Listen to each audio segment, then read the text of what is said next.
excited to be here. Thank you everybody for coming. This is awesome. This has been such a good CypherCon so far. Everybody having a good time? This has been such an awesome conference. I've been involved with it since year one, and it's just one of my favorite by far. So thank you everybody for coming, and thank you for everybody coming out here to hear me speak.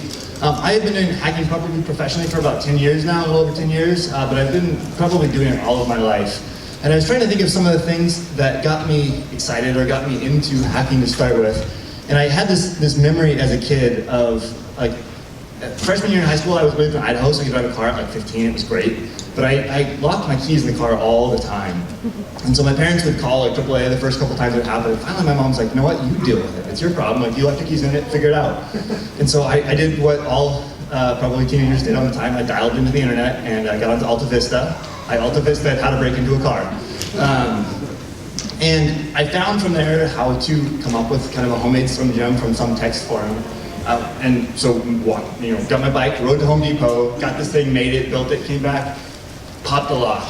And the feeling of that lock popping open and like having solved this problem was just the most amazing like feeling ever, I think.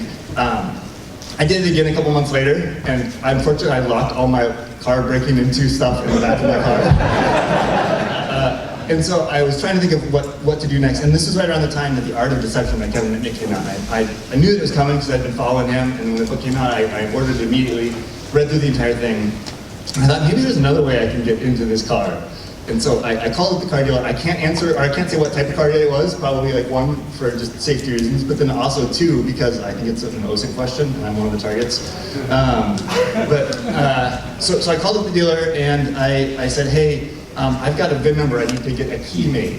And the lady's like, oh, well, you need the key code, but this is the wrong apartment. And so I asked, like, oh, can I have the number for that group? And she's like, well, are you a locksmith? It can only be for locksmiths. I was like, no, but I'd like to talk to them. And so she gave me a number. I called up a local locksmith and said, hey, somebody's going to be calling you with a key code shortly, so here's my name, I'll come by and pick it up later. Then called the other one and said, hey, I need a key code, can you send it to this locksmith at this address? And they, sure enough, I give them the VIN. Half an hour later, I went and picked up a key with nothing but a phone call and was able to get back into my car and get back to all of my car breaking and entering tools that I made from Home Depot.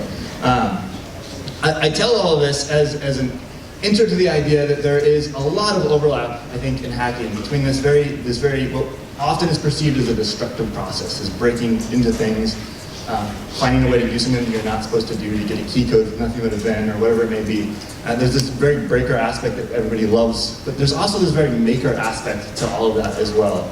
I think as part of hacking, it's a very creative, very much about building things as you go. And so I want to talk a little bit about what I perceive, I think about the hacker mindset in general, and then talk about how we can use threat models as a shared tool between attackers and defenders, makers and breakers. And then I want to go over how we in our team have used a scientific method as a way to help facilitate that collaboration between make and break and back and forth more effectively. So I have been for the last month thinking about this talk and have been posing the question to everybody I can, what is the hacker mindset? And it's been really fun to ask this question because I think everybody thinks, there's a hacker mindset. I hear people, you got it or you don't. But then when you ask, what is the hacker mindset? Like, you see the wheels turning. It's a really hard thing to put words to. There was a lot of like consistent things with like this drive towards the need to solve things, this awe of technology, a desire to cause chaos in a controlled way. So those are ones, but this is one that somebody on our team called. This is Matt Warren from our team. Find Matt, go talk to him, ask him about this picture. But he said the hacker mindset is refusing to believe in the magic. And there's something about that I really like. It's that you can go into a room and listen to a CISO say, we just spent $5 million onto this system to secure our network. There's no way you're going to break in. And then to be able to turn around and say, like, no, I believe I can. Like, I'm going to find a way around this. So there's this idea of trying to move past the magic. Now, there's this poem that I love, like poetically, from William Wordsworth called "The Tables Turned," and in it there's this line that he's talking about how you can get so focused on understanding things and digging into the science and technology and that you murder to dissect. I love the line. I think it's a great piece of poetry. I don't think he was a hacker. I think that we as hackers really try to find ways to dissect things and break them apart and figure out ways to actually dissect things to bring life to them in new and creative ways. I asked the blue team, like, what is a blue mindset? Because I felt like that would be important too. And I like this response. As a red teamer, I know that that's also like a feeling I've had very many times. I think this is surely going to be the exploit that gets me fired. So that's probably a purple thing. So I want to talk about threat modeling because I have found, at least as I look towards how we can collaborate between different teams and how I approach a problem when I have to go and attack somebody or defend it, threat modeling is usually where I start. Now, if you like Google threat model, there are, what is that, 122,000? Million, ooh, lots of zeros. So there's a lot of opinions on threat modeling, and I probably don't have anything like super new or exciting, but I want to share my perspective. I will say, if you want to like actually get more of a formal idea of threat modeling, this is a great resource. This is threat modeling, designing and security. It was one of the heads of the threat modeling team at Microsoft wrote it. It's a great resource. And in that, he gives a really good analogy. He says that a great deal of writing on threat modeling exhorts people to think like an attacker. For many people, that's as hard as thinking like a professional chef. And in the book, he talks about, like, a lot of people know how to cook. You can imagine what it's like to be a chef, but you would ask them, like, how many chickens do you need on Friday? Like, that's a really very confusing thing for somebody that's not a professional chef to understand. So I'm going to try to avoid telling everybody to think like an attacker, and instead talk a little bit about how an attacker thinks. Here's another quote. I love this quote. This I found to be true in almost everything that I do from security, but defenders think in lists, attackers think in graphs. As long as this is true, attackers win. This picture here is actually from some customer data. I ended up pulling NetFlow data and then decided to try to map all of the different hosts to these other hosts that they communicated with over a period of time. And out of that, you can see that this whole picture emerges of the hosts that talk the most. You can, anyone get a guess what the top left host might be? Domain controller, yeah, hearing it from a couple people, right? That's talking to everything in the network. But you can see that there's all these other little teeny hubs that have a lot of traffic. And as somebody from the offensive perspective, that becomes very, very interesting. Now, from a defensive perspective, this also is something that becomes very interesting because that gives me a place to think about where bottlenecks may be, where places to attack, or where attackers might have the most benefit from, maybe. So I think thinking in graphs is a really, really important part as both an attacker and defender. But when you're trying to approach a problem from a breaking perspective, I think tearing things apart and trying to understand the pieces really, really help. And then not only just the pieces, but how those pieces relate. This is a little mantis bot we made. I made it with my kids.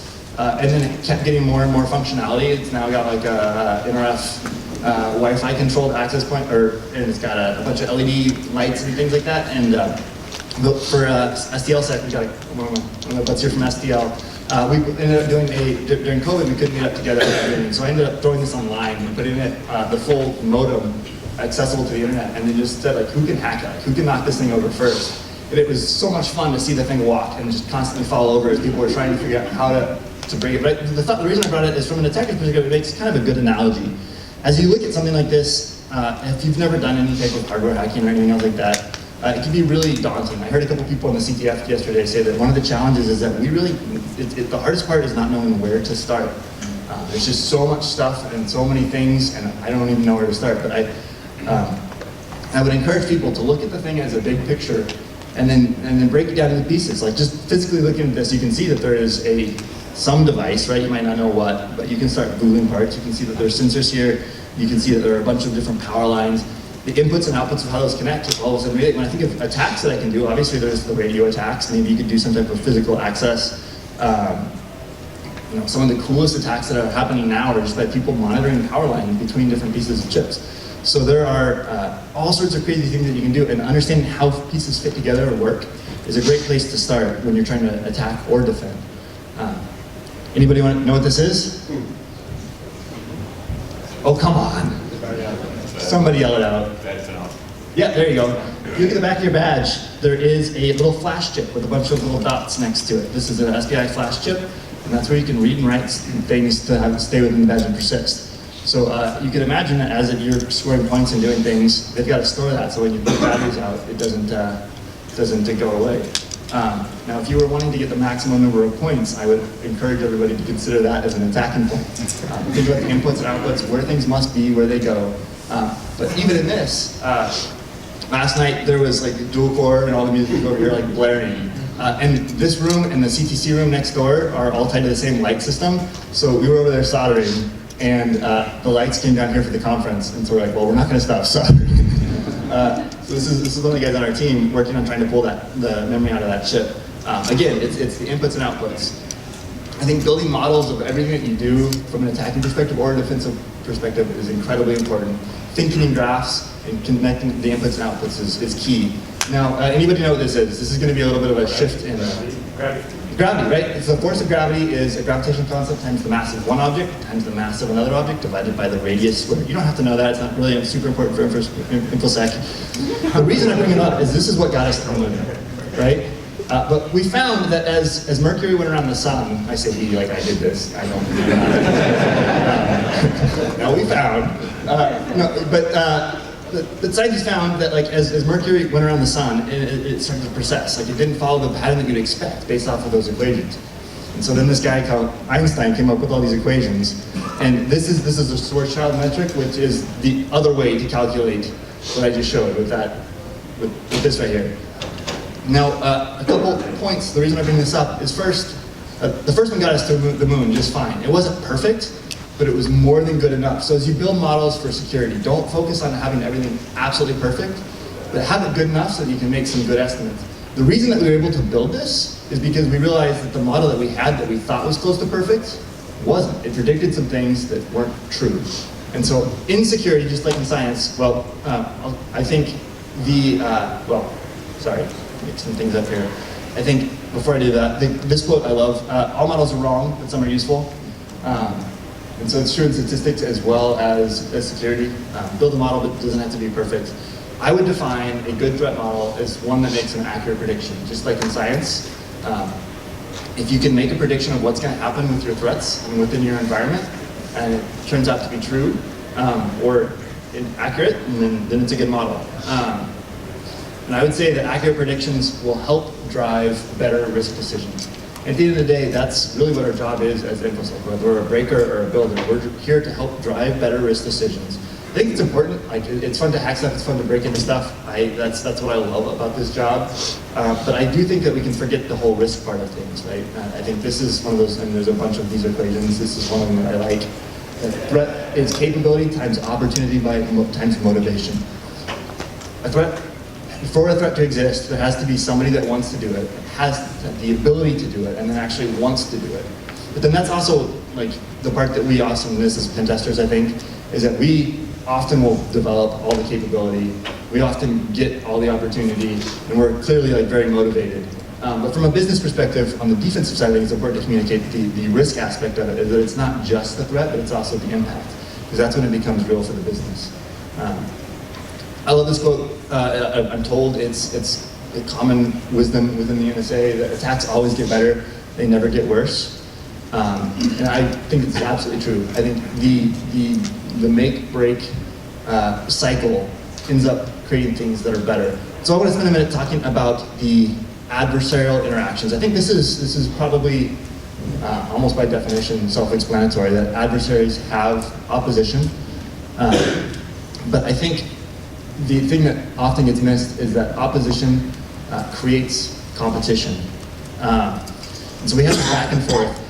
As a red teamer, I would see the blue team as my adversary, as my competition. But I know the blue team thinks the exact same, right? They see us as somebody to try to stop. And so there is this sense of opposition. And out of that comes a sense of competition. Here's another quote. I love this one from Bobby Fischer. Bobby Fischer is considered one of the greatest chess players of all time. And his comment on chess is, what it's all about is one day you give your opponent a lesson and the next day he gives you one. I think this is great, and I think in security, whether you're new or you've been around forever, find somebody that knows something you don't and learn from them. And continue to engage with them and practice with them. One thing I often point out for something like a threat intelligence thing is that if you were to go sit next to, if I were to go play Bobby Fischer, I would absolutely 100% lose. There's no chance I could win. But we have the same amount of information. We have the same intelligence, right? It's the application of that intelligence that is different. He knows how to look at the same thing that I can see. He can look at the graph or the chessboard and play it in a different way. And so in order to improve, in order to be able to have a chance at even competing close to Bobby Fischer, you have to find somebody to compete against. I love John Boyd, who is this well-known within the Air Force as being one of the greatest strategists.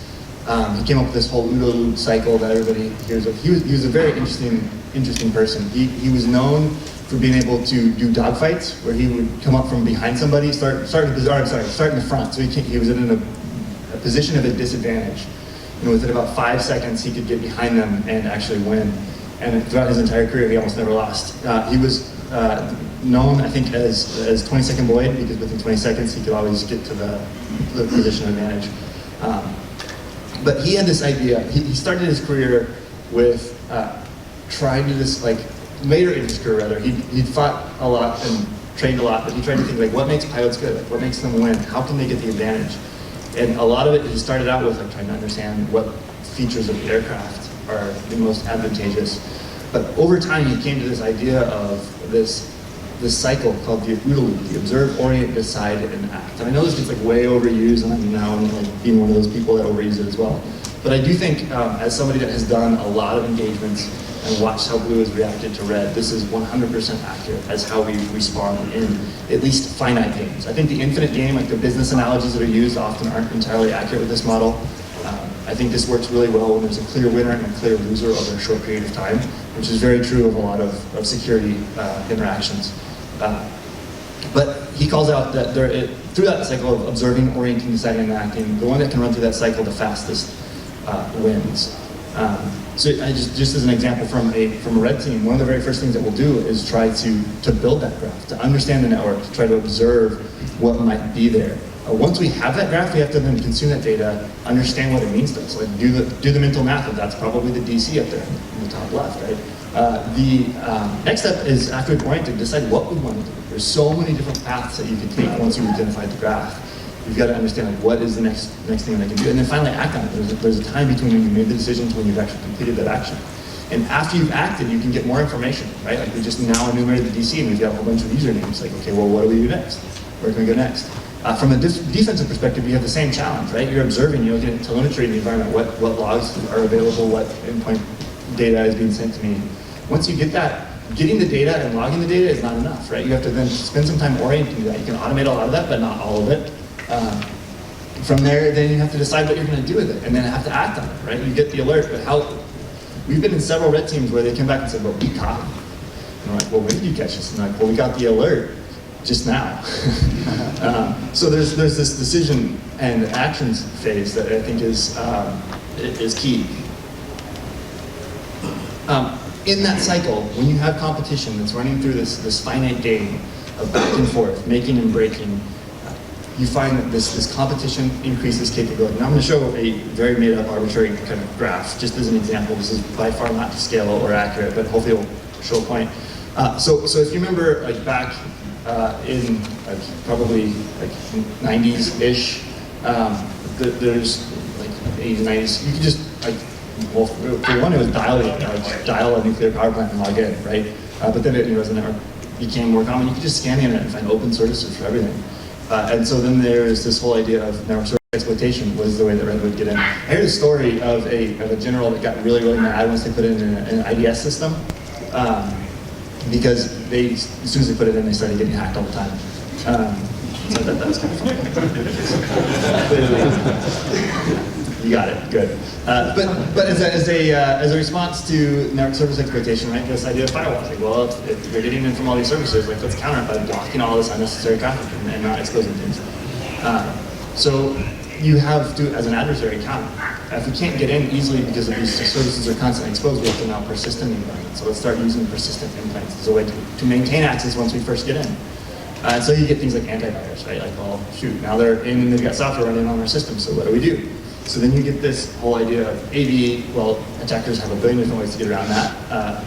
Living off the land was one of those big things that we moved to. Just using native code to find a way to run persistence. Doing things like setting up user accounts or using sticky keys or other things that already exist on the system to maintain access. And so defense had to move towards more of a behavioral approach. Right? We can't just look at hashes on files anymore. We have to now look at behavior from an attacker perspective. So you have this counter of like REPD solutions. And then, of course, as a offense, now we spend time trying to figure out ways to either bypass or avoid, right? Like, so many organizations have great endpoint solutions on about 10% of their systems. And so if we can just avoid those, it doesn't matter. And of course, there's always going to be more iterations of this. You've got the kind of the single pane of glass like XDR solution, and there's going to be all sorts of creative ways that Red continues to find ways around it. The point is, it's iterative, and it evolves, and it improves over time. Our security is so much better now than it was back when everything was exposed on the internet. It might not feel like it, but it has definitely improved, and it is continuing to improve. Here is an Audi. I don't know a bunch about cars, but I'm told it's one of the safest cars that are out there. The way that it got safe is by this. It didn't get safe because they just built the car, put it on the road, and hoped for the best. It got safe because time and time again they ran crash tests. And every time that there was a failure or something that went wrong, they used that as an opportunity to learn a way to improve it. So you see this iterative process not just in information security, making and breaking back and forth happens all over in every sort of industry. This is spectacular. Like, when I saw this, like, I'm a big space nerd. I love like satellites and satellite security. But with, like, that is to land a grain silo on a pad using like AI and it had not fall over and explode. They did a couple times, so that was fun. But this is, I mean, that is just an amazing amount of technology. But as I said, it did explode a couple of times. I love this video. I'm not going to show the whole thing. It was open on YouTube, but this is what they had to go through to get to the point where they could actually do that, right? There are, I can just talk, but everybody's going to watch it. I kind of just going to watch it too. Like, there's so much explosions. This is a good one. Ready? I love this. Oh my goodness. But they invested in blowing stuff up and in taking the risk to let things be blown up, right? In order to get where they could land a grain silo on a single pad autonomously. The point is, again, if you want to have something that is made and functions well and is solid, you have to include breaking into the process. I think the scientific method has been pretty good for humanity. I don't know if anybody would disagree with that. It has given us a way to look at things that we don't understand and put a system in place to help us understand them more. I hate when people say, scientists said in the news. You get all those big giant headlines because scientists don't say and declare things definitively. Like, if you listen to the actual papers, they have error bars around what they think and how likely it is to be true. And so I think this method has allowed us to be honest with ourselves and to repeat this process over and over and over. But the scientific method is this process of observing and questioning. You create a hypothesis, which says what you think is going to happen. You build an experiment around that, you then draw your conclusions, and write your results. So we have come up with what we call the collaborative adversarial cycle. We've used this with customers and tests. I've been trying to share it everywhere I can. I would highly encourage you to build this out in your own organizations if you can. But it runs through this process that is based off of the scientific method, in which you identify assertions and you run through experiments, and you evaluate reality, identify lessons learned, create goals, and complete goals. And so I want to break those down one by one really quick. So the first is this identify assertions idea. Really, the value of a hypothesis in the scientific method is that it helps you determine what you need to experiment on. And so as a security company that is trying to improve and run these experiments, start by clearly documenting what you believe to be true, not on both sides, right? On red and on blue. I've got it listed as purple here to show that this is really a collaborative thing. I've tried to come up with what you believe to be true, and it's okay if both sides don't agree on what the assertions are. This goes back to the analogy of breaking the companies and having the whole, we just spent $5 million in this thing, how in the world did we break it? The assertion was that we are secure, we are safe, and our assertion was, well, the password doesn't reset. So make sure that you identify and document those. After that, you have the experiment phase. This is the fun part. This is where you actually get to go and run an experiment. Make sure that your the experiment is built around your hypothesis, so the set of assertions. Make sure that the thing that you're testing is focused on that which you want to validate. It's really, really easy to have scope creep. From red team, it can backfire really, really carefully. If anybody's done red team and you hate short scope, right? Like you want to have as broad of an environment to test as possible because that is absolutely the most realistic. And so in some cases, to identify a certain set of assertions, you have to include broad scope. But in others, it's really nice to be able to focus on one particular set of challenges and say, is this the way that it is or is it not? Next is evaluate reality. I put this as purple as well. This is a very collaborative part. You don't want to start doing things until you agree on what has actually happened with the result.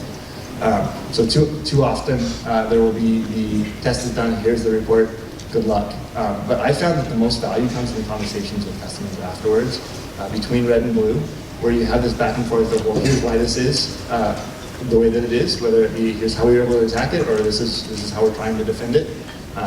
But understanding the truth is great. And one of the things with adversarial testing is that it's very, very hard to get away from reality. You've got a lot of great evidence that you can build from something like that. So if you aren't sure what reality is, having somebody come and beat up on it is a great place to start. Actually, within the evaluate reality, there's a couple things that I've seen come up a lot.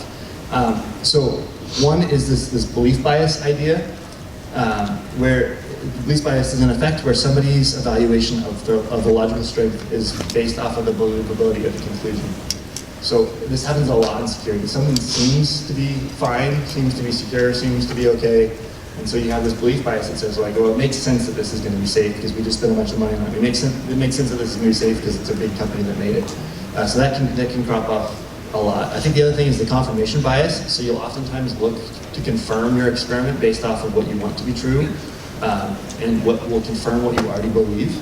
And that crops up everywhere, whether it be social media or conversations at dinner or information security. So it's constantly you have to look out for that, especially in this evaluate reality phase. Next is the identify lessons learned. So once you've decided what reality is, use that to then say, what can we learn from this?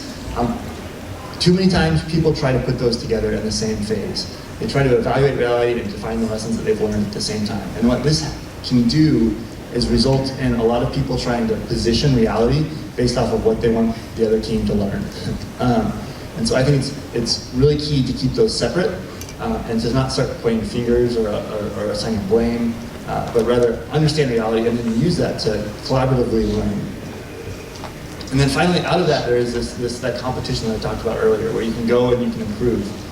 So the defensive side can create goals, and complete a set of goals, and they can do that independently. And out of that will come another part of the cycle, right? So you go back to the identify assertions, and as blue improves and as red improves, you both now have another set of assertions that you can use to feed into the cycle a second time. All right, well, we had problems with passwords, we implemented multi-factor, so now we think we're secure. Well, is it a push notification, and can we just like throw that push notification at users 1,000 times until they accept it? Right, so you can run through this cycle over and over and over, but again, each time you run it, you'll become more secure. And the only other kind of difference that I wanted to call out in ways that we can run it is a lot of times having that experiment phase together is a very, very beneficial thing, but there is value in sometimes choosing to separate them out. And that's because, again, we're talking about biases, there's this congruency bias, which is the tendency to test hypotheses exclusively through direct testing of the thing that you wanted. So while I mentioned before it's important to have very closely defined scope around your hypothesis, it's also important not to over-index on that. A lot of attackers don't care what your cardholder environment is, right? So having broad scope and having the ability for the experiment phase to be performed independently by both sides, and then come back to compare results and evaluate reality is great. And if you don't agree on reality, this is a wonderful way to fix it. Just go back and perform independent experiments, bring the results together, and then share them amongst teams. So I know we're ending up a little bit early, but we've got lunch here. But before we do, just to recap what we talked about. So we went over the hacker mindset and discussed a little bit about what it is to think like a hacker. We talked about using graph-based models and how trying to build models of everything that you're trying to protect or secure or build is incredibly useful. And we talked about the back and forth interactions between adversaries, how taking an adversary, whether it be blue or red, and putting them in the same space together, back and forth, over and over and over again, will help things improve. And move that collaborative cycle to find ways to use that to our advantage. So I guess with that, we'll leave as we all get ready to go ahead to lunch and go back to villages and hack more things at the con with this call to action, which is to go bring life to new things by finding ways to dissect them in creative ways. If you're somebody that builds networks or systems or code, find an adversary to work with you through that process. And if you're an adversary, spend time making things and building things so that you can understand that perspective as well. With that, thank you everybody for your time. Appreciate it.